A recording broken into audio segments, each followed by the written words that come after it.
Bismillahirrahmanirrahim. Alhamdulillahilladzi ahata bikulli syai'in ilma, walladzi qala subhanahu wa ta'ala wa ma utitum minal ilmi illa qalila wa man yu'tal hikmata faqad utiya khairan katsira. Asyhadu an la ilaha illallah wahdahu la syarika lah fid dunya wal ukhra wa ashhadu anna sayyidana Muhammadan abduhu wa rasuluhul murtada. Allahumma salli wa sallim wa barik ala sayyidina Muhammadinil amin ala wahyis sama wa ala alihi wa sahbihi wa dhurriyyatihi wa man ihtada, amma ba'd.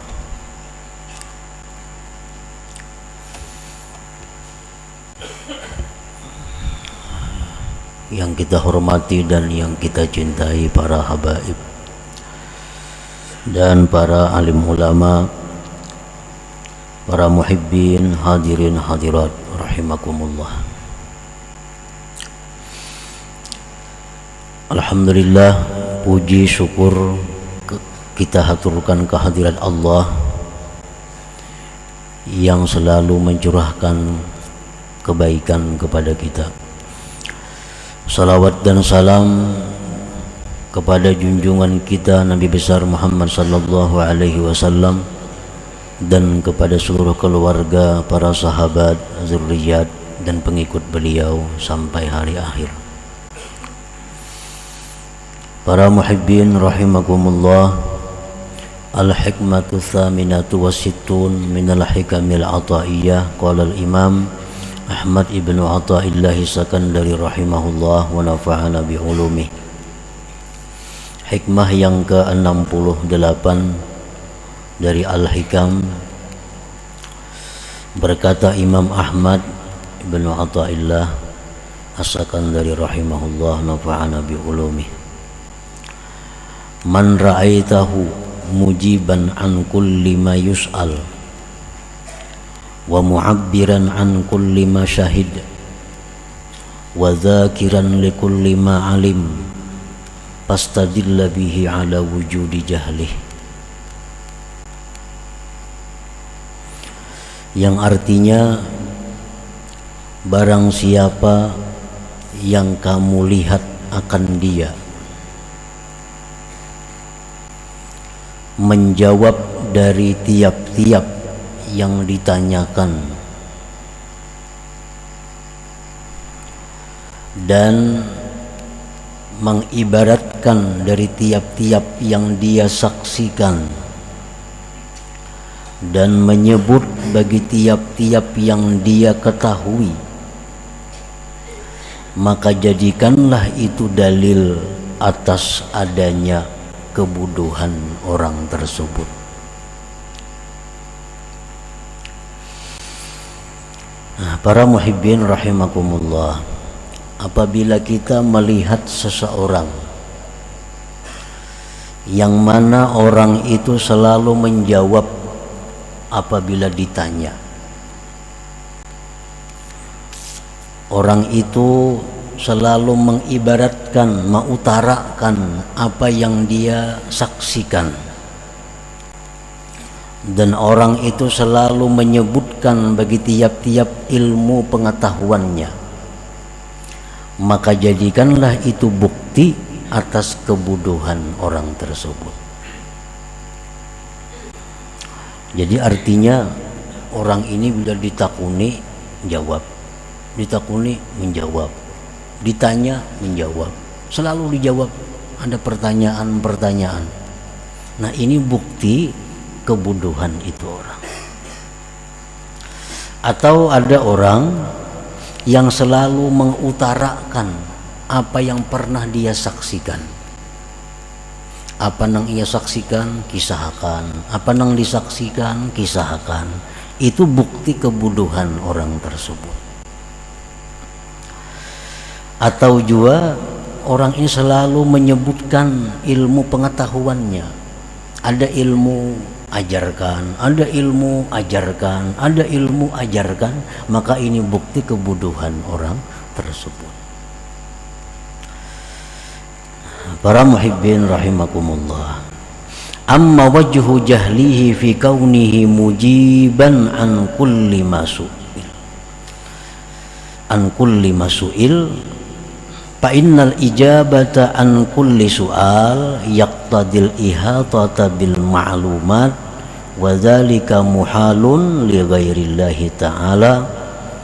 Faqad qala ta'ala wa ma utitum minal ilmi illa qalila. Kenapa orang yang selalu menjawab pertanyaan? Orang ini bila ada soal dijawab, ada soal dijawab. Kenapa orang ini dikatakan jahil?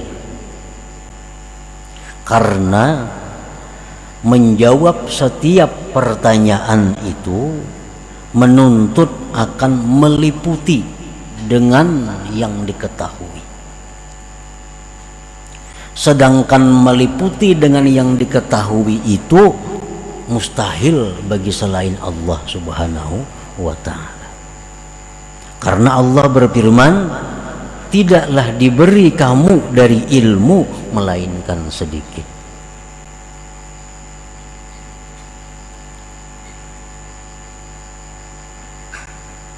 Nah, pertama itu alasannya kenapa orang yang selalu menjawab soal dikatakan jahil. Alasan pertama adalah karena itu menuntut akan meliputi seluruh yang diketahui.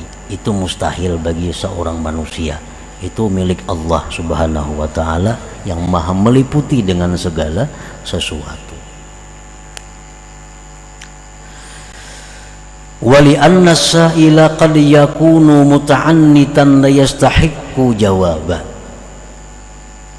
Dan terkadang pula bahwasanya orang yang bertanya ini kadang-kadang orang yang ingkar, yang kada perlu dijawab, kada perlu dijawab.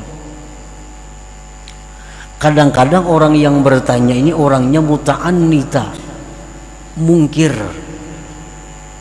hanya hendak bikin masalah.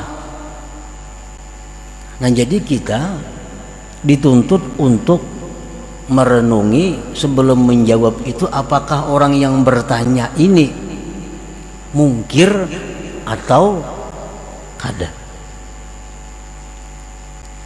Misalnya kita tahu orang ini sudah dikenal orang nang anti lawan maulid. Ini orang ini sudah dikenal maulid itu badakannya bid'ah nang sesat. Maulid itu hukumnya haram jarnya. Ke situ kemari ini sudah orang ke itu. Nah, lalu orang ini datang betakun lawan kita. Napa yuk hukumnya maulid itu? Kada perlu dijawab. Ini kada maasi juan jawaban kita. Nah, kita jawab jadi masalah, jadi keributan. Karena ini orang yang sudah punya pemahaman maulid itu bid'ah nang sesat. Kada perlu ditanggapi. Orang yang sudah punya pemahaman bahwa talqin itu bid'ah, mahaul bid'ah nang sesat, datang lawan kita betakun, napa hukumnya menalkinakan orang mati ini tuh? Napa hukumnya membacakan Yasin di kubur itu? Sedangkan ini orang-orang yang anti dengan itu. Nah, ini betakun lawan kita bukan untuk mencari pengetahuan kada, tapi hanya mengingkari. Nah, muta'annita. Nah, kalau orang-orang seperti ini datang kepada kita bertanya, betakun, kada perlu ditanggapi. Karena ini kada berhak untuk dijawab. Kada perlu dijawab. Hendak menjawab juga jawab dengan la adri jawabannya. Apa jarnya hukumnya maulid tuh la adri? Apa artinya aku kada tahu? Bukan kada tahu hukumnya, kada tahu ikam ini pintar kah kada kah? Nah, itu maksudnya la adri. Imam Malik radhiyallahu anhu Beliau didatangi seseorang, orang itu bertanya kepada Imam Malik 32 masalah, 32 soal ditakunakan lawan Imam Malik. Sidin jawab 3, sisanya 29 Sidin jawab dengan la adri, kok kada tahu, kok kada tahu, iya kok kada tahu, aku kada tahu. 29 soal dijawab dengan tidak tahu, hanya 3 Sidin jawab. Ini bukti orang alim, bukti orang yang arif, kada selalu menjawab apa yang ditanyakan orang itu.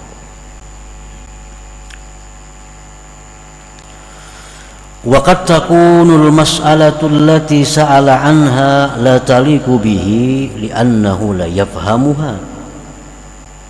Dan terkadang pula masalah yang ditanyakannya itu tidak patut dengan dia. Nah, tidak patut dengan dia. Karena dia kadang mengerti masalah itu. Ini kalau dijawabnya kadang mengerti juga jawabannya. Kalau dijawabnya kadang mengerti. Nah, kadang perlu dijawab.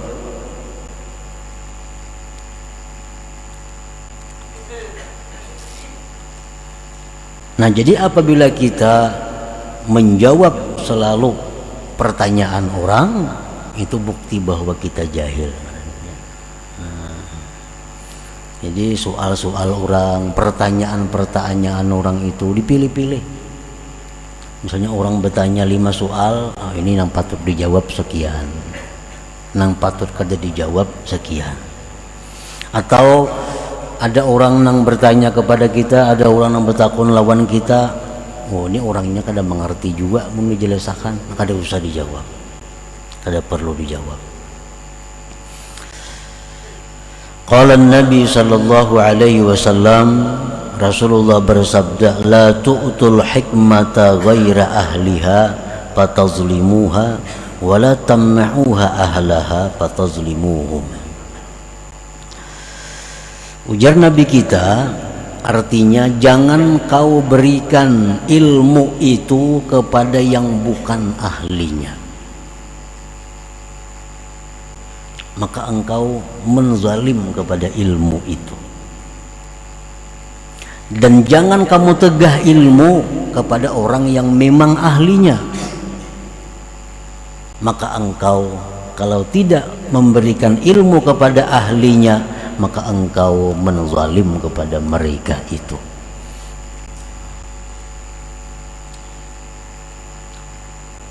Jadi kada sembarang kita disuruh mengajarkan ilmu, kada sembarang kita disuruh menjawab pertanyaan hukum, pertanyaan masalah. Kita pandang juga orang yang bertanya ini, apakah memang dia pantas, apakah memang dia patut untuk mengetahui itu atau belum patut. Nah, bila belum patut kada perlu dijawab, bila belum patut kada perlu diajari.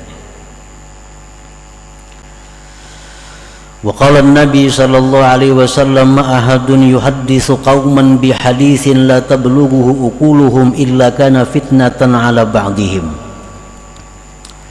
Ujar Nabi lagi, tidak ada seseorang yang menceritakan, mengajarkan kepada satu kaum, kepada satu umat dengan satu hadis, satu ilmu yang tidak sampai kepada ilmu itu akal mereka, melainkan itu menjadi fitnah atas sebagian mereka.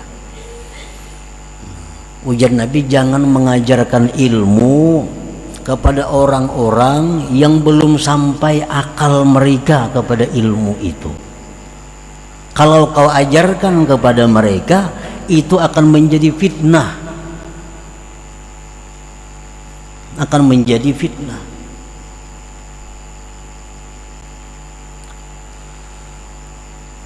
Ilmunya baik, ilmunya kada salah. Nang salah itu nang mengajarkan lawan nang dilajari. Makanya kita ada terjadi orang-orang nang kada bisa membayangan lagi mbah mengaji ilmu itu. Kenapa sebabnya? Ilmu itu bagus sebenarnya, cuma yang mengajar ini kada mengerti, nang dilajari kada paham. Ilmu yang begitu tinggi, ilmu yang begitu mulia, yang mestinya menambah semangat ibadah kepada Allah, sebaliknya kada sembahyang lagi. Orang yang sembahyang bahkan dipadahakannya kada sampai. Kan sudah terbalik tuh. Orang nang sembahyang macam Nabi sembahyang, sahabat sembahyang, itu padahakannya kada sampai ajarnya. Inya lawan gurunya itu nang sampai, nang kada bisa sembayangan lagi. Orang Jumatnya mau unjun di muka rumah. Padahal dahulu orang ini kaum di masjid, kaum. Begitu mengaji ilmu, ya dia macam itu. Pada ilmunya itu bujur, cuma akalnya ini belum sampai menerima. Nang mengajari sama, terjadilah fitnah tadi. Terjadi fitnah. Kayak obat juga. Obat tuh samuaan, obat tuh baik. Tapi asal dokter nang memberi ini orangnya bujur-bujur dokter sesuai dosisnya kepada nang diberi. Orang salismaan, ya makanya mingsagrip 4 biji. Padahal ini orangnya sebiji cukup, diunjuki 4 biji. Apa padahal lama, kada berdaya lagi. Nah sama orang nang kada cukup akal diberi ilmu-ilmu nang garaib ngarannya, ilmu-ilmu nang ganjil, ilmu-ilmu yang mahal diberikan kepadanya lemah. Akhirnya kada ada gairah lagi ibadah. Kada ada gairah lagi baca Quran karena ketinggian dosis ilmunya. Ketinggian dosis ilmunya. Jadi jangan disalahkan obatnya. Obatnya obat baik. Cuman dokter nang memberi ini keliru, nang menerima pun hakun.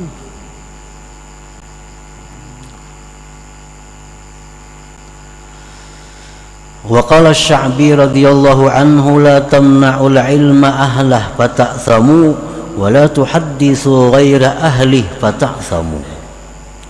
Jangan kamu cegah ilmu itu kepada orang yang berhak, maka engkau berdosa. Nah, orang ini memang berhak. Orang ini akalnya sudah cukup.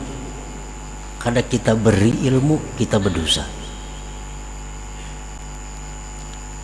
Dan jangan kamu berikan ilmu kepada orang yang bukan ahlinya, kamu pun berdosa juga. Nah jadi kada kawa setiap pertanyaan-pertanyaan itu dijawab.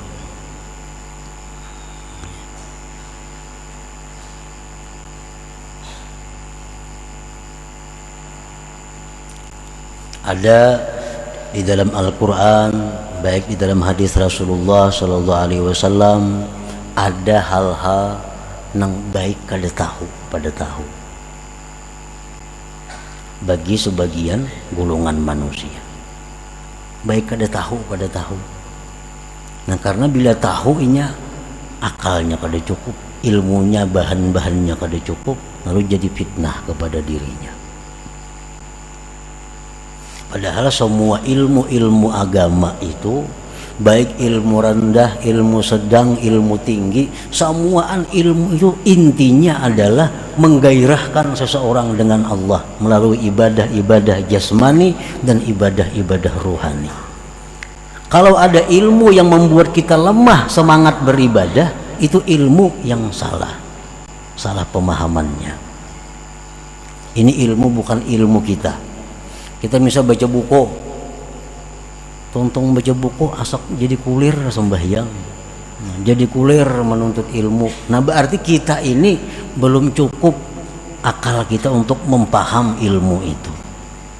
Karena setiap ilmu itu intinya adalah mendorong semangat, menambah gairah, mendekatkan diri kepada Allah, baik jasmani atau rohani kita.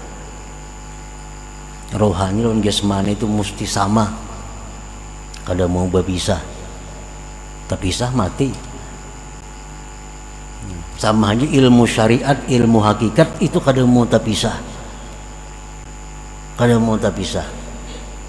Kalau hendak bujur, syariat hakikat itu mesti digabung kedua-duanya.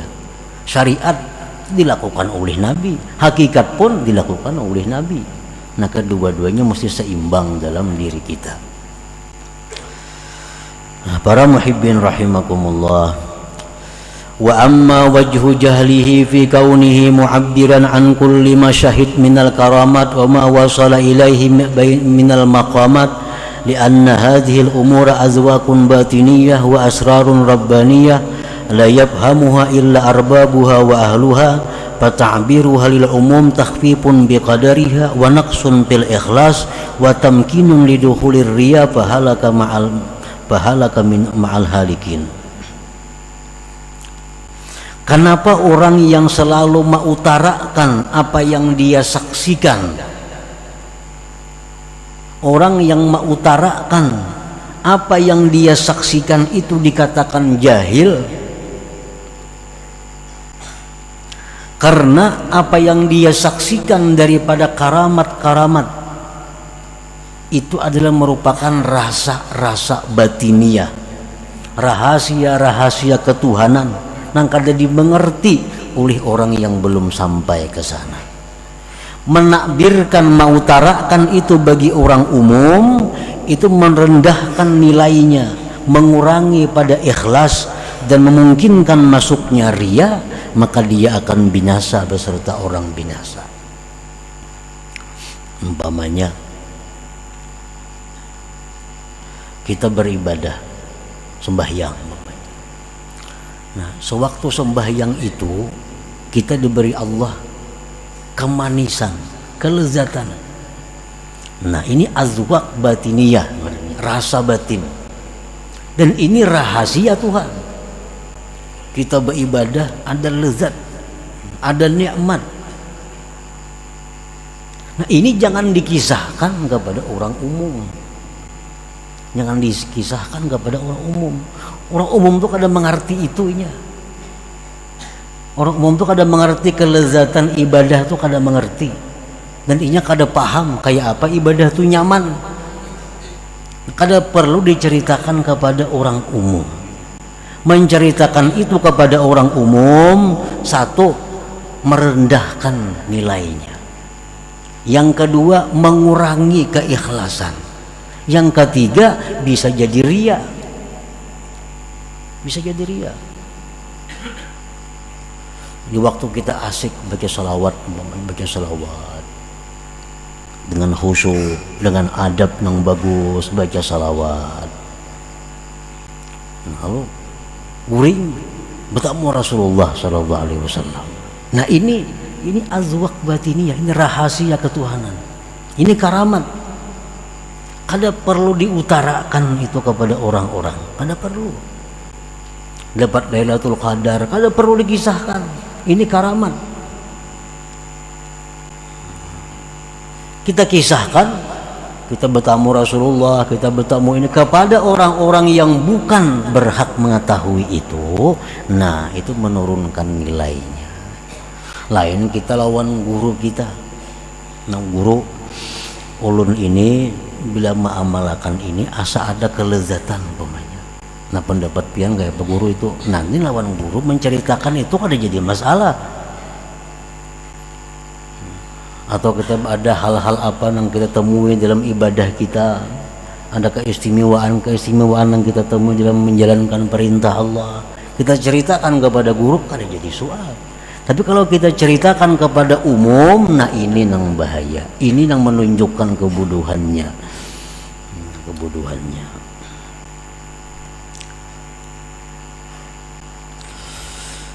Wa amma wajhu jahlihi fi kaunihi zakiran likulli ma'alim minal haqa'iq wal ulum wal ma'arif li'annahu jahila biqadariha wastakhabba sya'naha falau kanat indahu rafi'atan azizah ma'abshaha li ghairi ahliha. Adapun orang yang selalu menyebutkan tiap-tiap ilmu yang diberikan Allah kepadanya disebut jahil, bodoh. Ini dapat ilmu kisahkan, dapat ilmu kisahkan, dapat ilmu kisahkan. Ini orang bodoh. Kenapa bodohnya? Karena dikatakan bodoh, inya kada tahu nilainya ilmu ma'rifat itu. Ilmu ma'rifat itu sangat tinggi nilainya, dan jangan dikisahkan, jangan diungkap, dibuka kecuali kepada orang-orang yang berhak untuk mengetahuinya.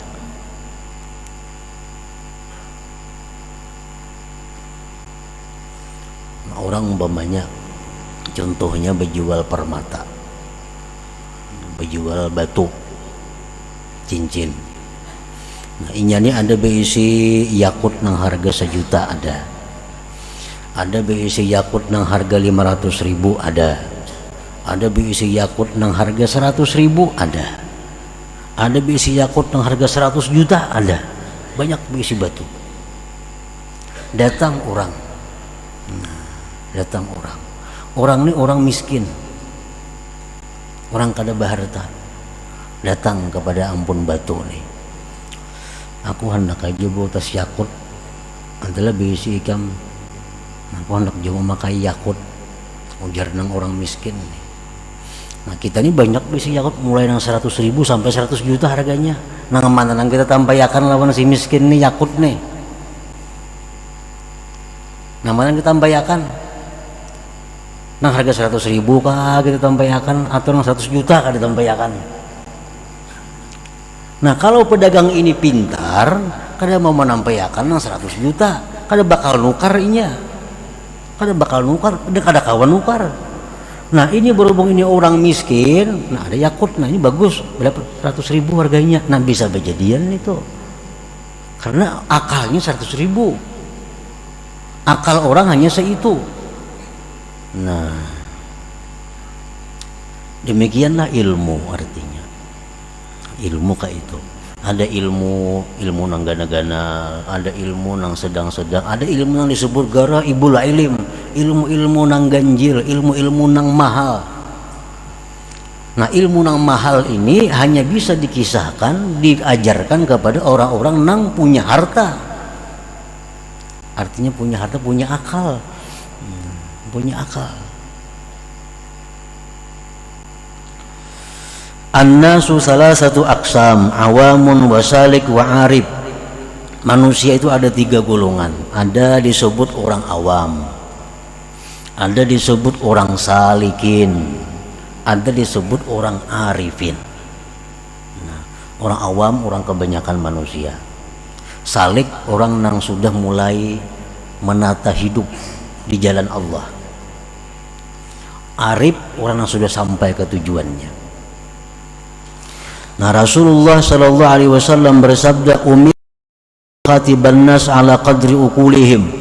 Ujar Nabi, kami disuruh menghitab manusia, menceramahi manusia, memandiri manusia atas kadar akal mereka.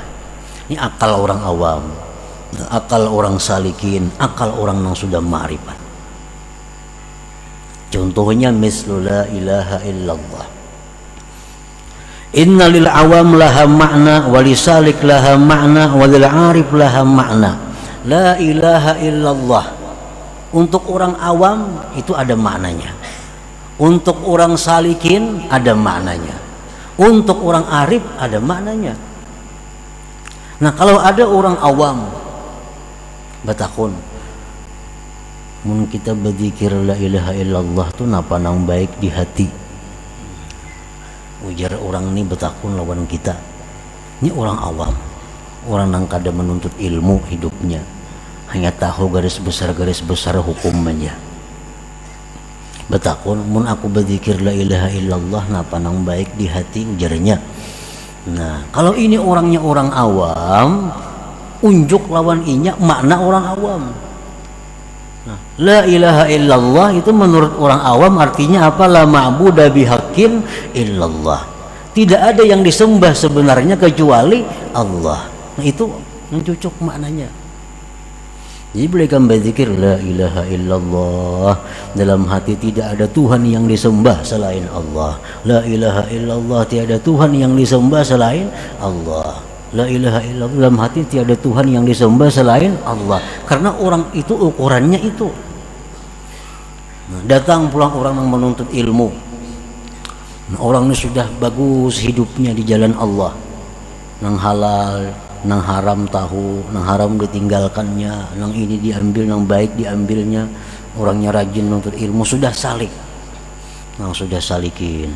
Datang lawan kita, apa nang bagus maknanya la ilaha illallah tuh dalam hati, mun kita berzikir la ilaha illallah la. Nah, lain lawan yang tadi artinya. Nah, untuk orang seperti ini bisa kita beri, kalau ikam tuh maknanya la ilaha illallah, tidak ada yang berbuat kecuali Allah. Jadi bila ikam berzikir la ilaha illallah, tidak ada yang berbuat kecuali Allah, tidak ada yang berbuat. Nah, itu maknanya. Ini untuk orang yang sudah salikin. Nah, kalau orang yang sudah arif, lain lagi maknanya la ilaha illallah itu. Nah, ampun orang arif ini jangan hendak diunjuk lawan orang awam. Arti la ilaha illallah ini ampun orang nang arifin jangan dikasihkan kepada orang awam. Didustakannya kayaknya. Didustakannya kada percaya. Kenapa? Akalnya kada sampai ke sana. Qala al-Imam Ali karramallahu wajha haditsin nas biqadri ma yafhamun aturidu ayyukzaballahu wa rasuluh. Ujar Sayyidina Ali, ceritakanlah kepada manusia dengan kadar yang mereka paham. Apakah kamu ingin bahwa Allah dan Rasul itu didustakan? Nah, kalau makna la ilaha illallah itu yang punya orang arif diberikan kepada orang awam, didustakannya kayaknya. Allah didustakannya. Kenapa? Karena kada sampai ke sana jenjang ilmunya, kada sampai ke sana jenjang akalnya. Jadi berilah dia ilmu, berilah dia pemahaman supaya mereka jangan sampai mendustakan Allah dan Rasul. Nah, para muhibbin rahimakumullah. Jadi ilmu, baik ilmu bawah, ilmu tengah, ilmu atas, semuaan sama. Intinya adalah mendorong kita, memberi semangat kita untuk tambah ibadah kepada Allah, zahir dan batin. Zahir dan batin. Apabila kita menuntut ilmu membuat kita lemah ibadah, harus mundur, turunakan dosisnya, bisa ketinggian. Mbah menuntut ilmu itu sembahyang dulu bagus, ulir ini sembahyang, nanti kaji ilmu itu. Dulunya lawan ibu bapak bakti, lawan kuitan bakti, mbah mengaji itu wani nyari kuitan, wani nyari mama, wani nyari abah, mbah mengaji ini nih. Nah, berarti tinggalkan ilmu itu kada cucuk. Karena ilmu seseorang makin tinggi, makin hormat kepada kedua orang tuanya, makin cinta, makin bakti kepada kedua orang tuanya. Kada ada ilmu yang mengajarkan merendahkan orang tua, kada ada. Kalaunya ada, salah. Baik nang mengajar atau nang menerima nang salah. Nah, jadi menuntut ilmu di tempat manakah, guru siapakah, bila intinya menambah gairah ibadah, menambah banyak ibadah zahir dan batin, maka ilmu itulah bermanfaat untuk dirinya. Nah, kemudian hikmah yang ke-69 ila hadratin Nabi sallallahu alaihi wasallam. Al-Fatihah. Iyyaka na'budu wa iyyaka nasta'in.